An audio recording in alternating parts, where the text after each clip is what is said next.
Come with us as we go to Japan. Nag-voiceover ako para bago.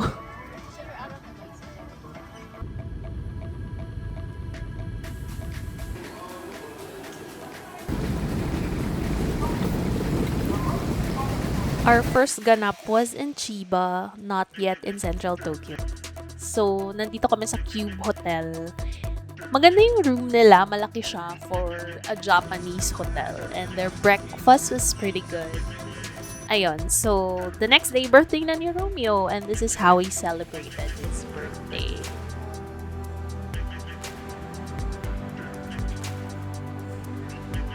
Of course, we had to do a jiu-jitsu thing, which was the IBJJF Asian Open 2024. Dapat siya lang eh, pero ingitera ako eh, so ako na rin. So, eto yun. It was a pretty big tournament and I enjoyed it as much as Romeo did. He won gold and I won bronze. After the tournament, naglakad-lakad kami around Chiba. Medyo provincia vibe siya, guys. So, ito yun. We went to the park. And then, our next agenda is Tokyo. For your safety, please stand behind the yellow line. With our 4 giant luggages, nag-train kami, yes. This trip was about 11 days in total, including the tournament. So, we decided to make our itinerary a little bit more flexible so we can enjoy the sights, we can kind of be more flexible. I'm glad we went to the Meiji Jingu Shrine. Ang ganda talaga niya, as you can see here.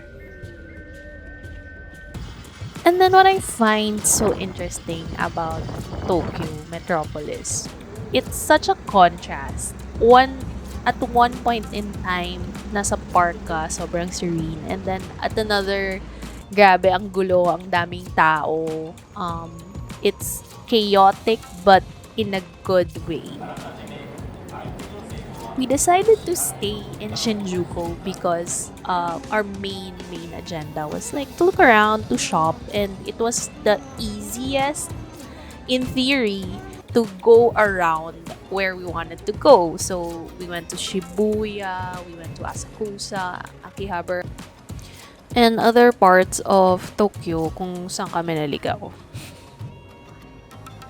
Another highlight of this trip was the food, but I think this was one of my favorites. It was a really small sushi conveyor belt restaurant in between Okachimachi and Ueno. They had sushi chefs instead of yung robotic. And for the quality, okay talaga siya. And pricing-wise, it was reasonable. Meaning, each plate was around 500 to 1,500 yen.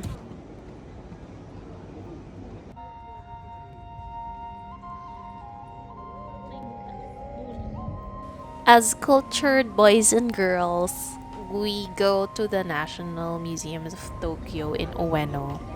I've been to Tokyo a couple of times, but this is the first time that I put museums in our itinerary. Their exhibits were great. It wasn't enough time to explore all of the exhibits, all of the museum, but at least we got a little bit of their culture and heritage while we were there.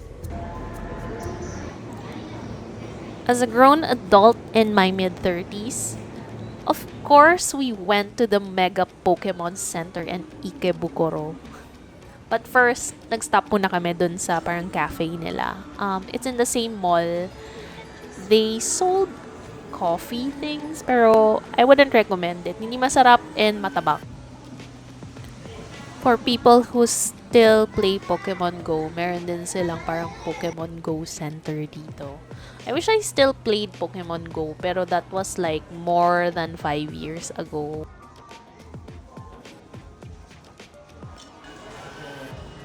There were multiple Pokemon centers in central Tokyo, and then there's another one in Yokohama. But this one in Ikebukuro is the biggest according to that YouTube video. They had a lot of merch, and of course, it was a little bit up there on the pricing.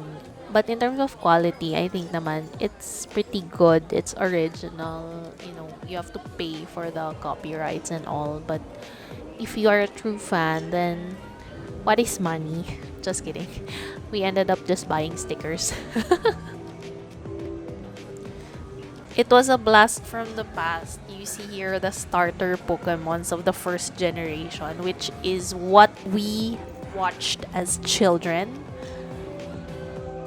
We also saw some other Pokemons. Honestly, hindi ko na sila kilala.